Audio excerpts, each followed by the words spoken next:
प्रिय छात्रों, मैं अजित कुमार सिंह आज कक्षा 11 हिंदी की व्याख्या के लिए उपस्थित हूँ। आज हम सूरदास जी द्वारा रचित भ्रमर गीत की व्याख्या करेंगे। पूर्व में कुछ व्याख्या हुई है, उसी क्रम को आगे बढ़ाते हुए आज हम पाठ शुरू करते हैं। लरिकाई को प्रेम कहो अली कैसे छूटे। लरिकाई का प्रेम कहो अली कैसे छूटे, कहा कहो ब्रजनाथ चरित अंतर्गत लूटत। गोपियाँ उद्धव जी गोपियों को ज्ञान का संदेश देने के लिए आते हैं, या आप कहिए कि कृष्ण उनके ज्ञान के भ्रम को तोड़ने के लिए उनको गोपियों के पास भेजते हैं और वो तमाम तरह के ज्ञान देते हैं कि तुम लोग जो है ब्रह्म को प्राप्त करो। तो गोपियाँ कहती हैं कि हे उद्धव, लरिकाई का प्रेम कहो वाली कैसे छूटे। हे उद्धव, कृष्ण से जो हमारा प्रेम है वह बचपन का है, एक दो दिन का नहीं है, एक दो दिन का नहीं है। लरिकाई को प्रेम कहो अली, अली यहाँ उद्धव को कहा गया है। अली मीन्स होता है भौरा। कहते हैं कि जो हमारा प्रेम है ये एक दो दिन का नहीं है, वर्षों का पुराना है, कैसे छूट सकता है।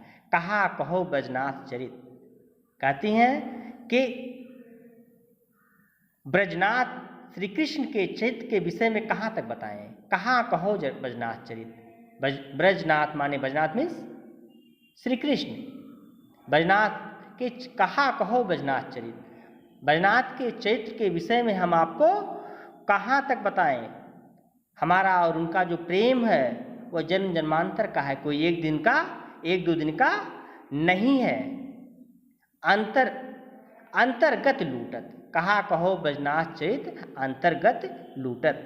ब्रजनाथ के चरित्र के विषय में हम आपको कहाँ कहाँ तक कितना बताएं। उनके द्वारा बिताया गया एक एक पल अंतरात्मा के आनंद को लुटाने के जैसा है। अंतर्गत मीन्स अंतरात्मा के मन का आनंद, मन के आनंद को लुटाने के जैसा है।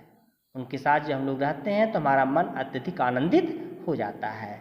वह चितवन, वह चितवन, चितवन मीन्स होता है तिरछी भौहें। कहते हैं कि वो उनकी तिरछी भौहें। वह चाल मनोहर, और वह उनकी मनोहर मन को हरने वाली उनकी चाल। वह मुस्कान, वह उनकी मुस्कान। मंद धुन गावन, और मंद मंद धुन में उनका वो गाना। नटवर भेष, और वह उनकी त्रिभंगी मुद्रा। नंद नंदन को वह विनोद, कहते हैं नंद नंदन श्री कृष्ण की वो विनोद की आदत। वह वंत आवन, और उनका वो वन से आना। उनका इन सब क्रीड़ाओं को करते हुए वन से लौटने की जो छटा है वह मन को अत्यधिक आनंद प्राप्त करती है, आनंद देती है। चरण कमल की सौह करती हैं गोपियाँ श्री कृष्ण। गोपियाँ उद्धव से कहती हैं कि मैं श्री कृष्ण के चरण कमल की सौगंध खाकर कहती हूँ कि यह संदेश मोहि विषम लागत। ये जो आपका जो ज्ञान का संदेश है वह हमें विष के समान लग रहा है। सूरदास पल मोहि ना विसरत। सूरदास जी कहते हैं कि गोपियाँ कहती हैं कि मुझे मोहन श्री कृष्ण की जो मूर्ति है, क्या होता है, मोहन सूरत मूरत सोवत जागत। सूरदास जी कहते हैं कि गोपियाँ कहती हैं कि हे उद्धव, हमें मोहन सामने श्री कृष्ण की जो मूर्ति है, जो रूप है, वह सोते जाते एक भी पल विस्मृत नहीं होता। हम उन्हें सदा सदा के लिए कैसे भूल जाएं। ये हमारा जो प्रेम है वह एक दिन का नहीं है, यह हमारा प्रेम जन जन्मांतर का है, लरिकाई बचपने का है। ब्रजनाथ श्री कृष्ण के चरित्र का वर्णन करना, उनकी बातें करना अंतरात्मा के सुख को लुटाने के जैसा, आनंद प्राप्त करने के जैसा है। फिर अगला,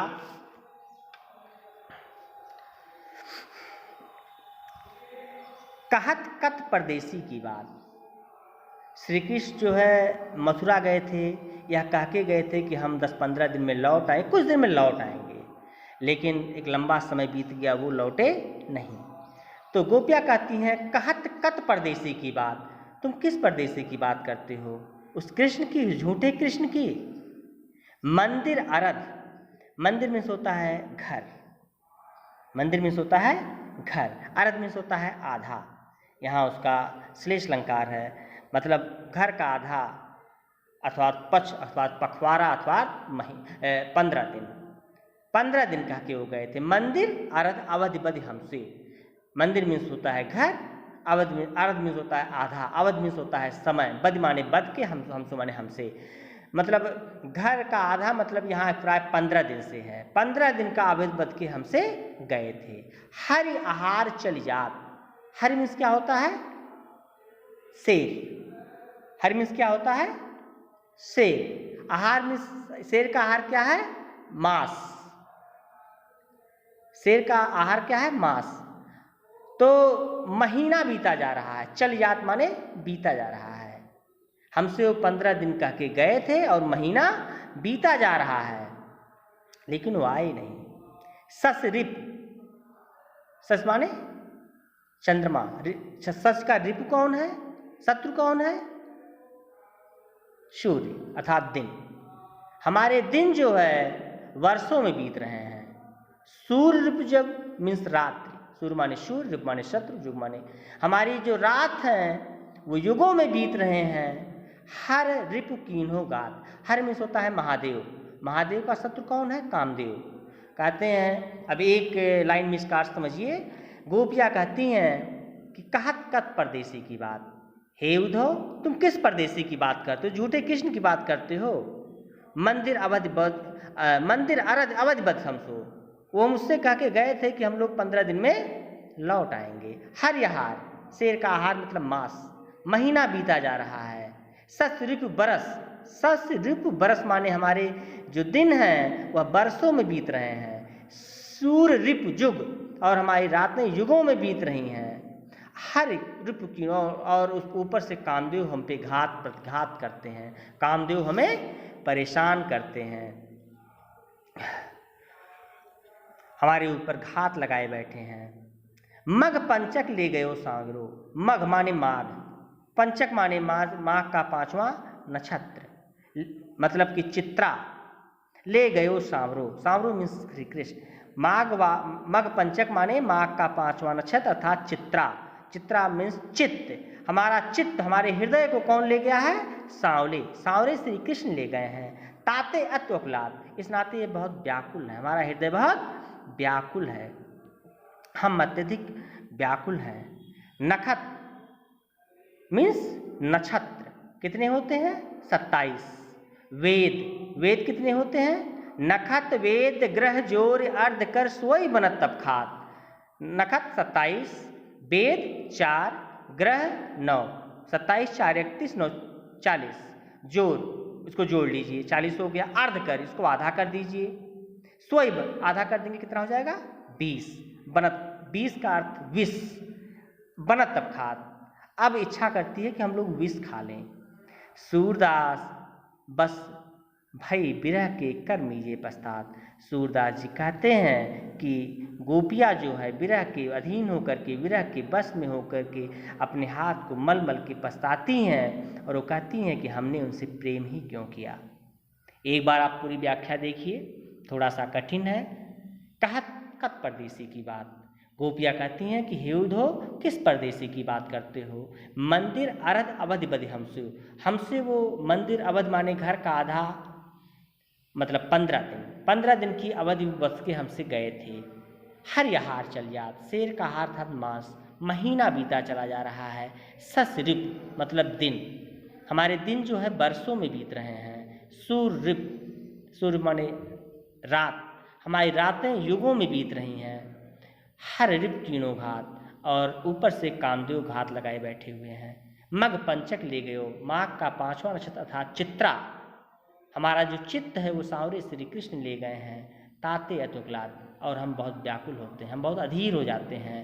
अब इच्छा करती है नखत वेद ग्रह जोर अर्थ कर सोई बनत तब खात। अब इच्छा करती है कि नखत 27, वेद 4, ग्रह 9, इसको जोड़ लीजिए, फिर आधा कर दीजिए, 40 आधा 20 अर्थात 20। अब इच्छा करती है कि हम 20 खा लें और मर जाएं। सूरदास भई विरह के कर मीजे पश्चात। सूरदास जी कहते हैं कि गोपियाँ विरह के अधीन होकर के अपने हाथों को मीचती हैं और पछताती हैं और कहती हैं कि हमने उनसे प्रेम ही क्यों किया। अगला दोहा, निस्दिन बरसत नयन हमारे। गोपियाँ उद्धव से कहती हैं कि हमारे जो नेत्र हैं वो रात दिन बरसते रहते हैं, रात दिन इनसे आंसुओं की वर्षा होती रहती है। निस्दिन बरसत, सदा रहत वर्षा ऋतु हम पर जपते श्याम सिधारे। सदा रहत वर्षा ऋतु हम पे, हमारे ऊपर हमेशा वर्षा ऋतु छाई रहती है। जब से श्री कृष्ण हमको छोड़ करके गए हैं तब से हमारे ऊपर हमेशा वर्षा ऋतु, मतलब कि हमारे आंसू हमेशा बरसते रहते हैं। जबकि सत्य यह है कि जब से श्याम सिधारे, जब से श्री कृष्ण श्याम गए हैं तब से हमारे ऊपर वर्षा ऋतु लगी रहती है। हमारे आँख रोते रहते हैं, उससे आंसुओं की वर्षा होती रहती है। जबकि सत्य यह है कि जब मेघ छाते हैं तब वर्षा होती है, लेकिन यहाँ मेघ श्याम के जाने से वर्षा हो रही है। दृग अंजन न रहत निशवासर। दृग अंजन न रहत निशवासर। दृग माने होता नेत्र। गोपियाँ कहती हैं कि इन आंसुओं के कारण हमारे नेत्रों में कभी काजल नहीं रुकते। कर कपोल भय काले, और हमारे कर कपोल भय काले, और हमारे गाल जो है इन आंसुओं के गिरने के कारण काले हो जा रहे हैं। कंचुक पट सूखत नहीं कबहूँ। कंचुक पट, कंचु में होता है चोली, पिट में होता है, पट में होता है कपड़ा। हमारी चोली का कपड़ा कभी सूख नहीं पाता। उर्बिच बहत पनारे, क्योंकि हृदय के मध्य से हमेशा आंसुओं के धारे बहते रहते हैं। आंसुओं के धारे हमेशा हृदय के मध्य से बहते रहते हैं। गोपियाँ कहती हैं कि इस नाते हमारी चोली कभी सूखती नहीं है। आंसू सलिल भय सब काया। आंसू सलिल भय सब काया, कहती हैं कि ऐसा लगता है कि इन आंसुओं के कारण ही हमारा लगातार आंखों से आंसू गिरते रहने के कारण पूरा शरीर ही आंसुओं में परिवर्तित हो गया है। पल न जात रिश्तारे, पल न जात रिश्तारे। और अब कामदेव का क्रोध भी पल भर के लिए शांत नहीं होता। कामदेव भी हमको परेशान करते हैं। सूरदास प्रभु यह परेखो गोकुल काहे बिसारे। सूरदास जी कहते हैं कि गोपियाँ कहती हैं कि हे उद्धव हमें दुख है। परेखो मीन्स देखो, हमें इस बात का दुख है कि श्री कृष्ण ने गोकुल और गोकुल के लोगों को और हमें क्यों विस्मित कर दिया। एक बार व्याख्या फिर आप देखिए। उद्धव एक बार साइलेंट। निस्दिन बरसत नयन हमारे। गोपियाँ कहती हैं कि हे उद्धव हमारे नेत्र दिन रात बरसते रहते हैं। सदा रहती वर्षा ऋतु हम पर, हमारे ऊपर सदा वर्षा ऋतु छाई रहती है। जब हैं श्याम सिधारे, जबते श्याम सिधारे, जब से श्याम श्री कृष्ण यहाँ से गए हैं हमारे आँख कभी सूखते नहीं हैं, हमेशा इसमें आंसुओं की वर्षा होती रहती है। जबकि सत्य यह है कि जब बादल श्याम आते हैं, घनश्याम छाते हैं, तब वर्षा होती है। दृग अंजन न रहत निश्वासर, हमारे नेत्रों में कभी काजल नहीं रुकते हैं। दिन रात आंसू के रूप में वो बहते रहते हैं और उनसे कर कपोल भय काले, और उससे हमारे जो गाल हैं, हमारा जो शरीर हो काला हो गया है। कंचुक पट सूखत नहीं कबहूँ। कंचुक में पट में होता है, कंचुक में होता है चोली, पट में होता है कपड़ा। कभी चोली का कपड़ा सूखने नहीं पाता। उर्बित बहत पनारे, क्योंकि हमारे हृदय के मध्य से हमेशा आंसुओं के धारे बहते रहते हैं। आंसू सलिल भय सब काया, इन लगातार आंसुओं के बहने के कारण ऐसा लगता है कि हमारा शरीर आंसुओं के रूप में परिवर्तित हो गया है। पल न जात रिश्तारे, और उसके बाद कामदेव भी हमें परेशान करते हैं, वो भी हमें परेशान करते रहते हैं। उनका भी क्रोध हमारे ऊपर लगातार बना रहता है। सूरदास प्रभु यह परेखो। सूरदास जी कहते हैं कि गोपियाँ कहती हैं कि हे उद्धव देखो, गोकुल काहे विसारे, उन्होंने गोकुल को विस्मृत क्यों कर दिया, गोकुल के लोगों को भुला क्यों दिया।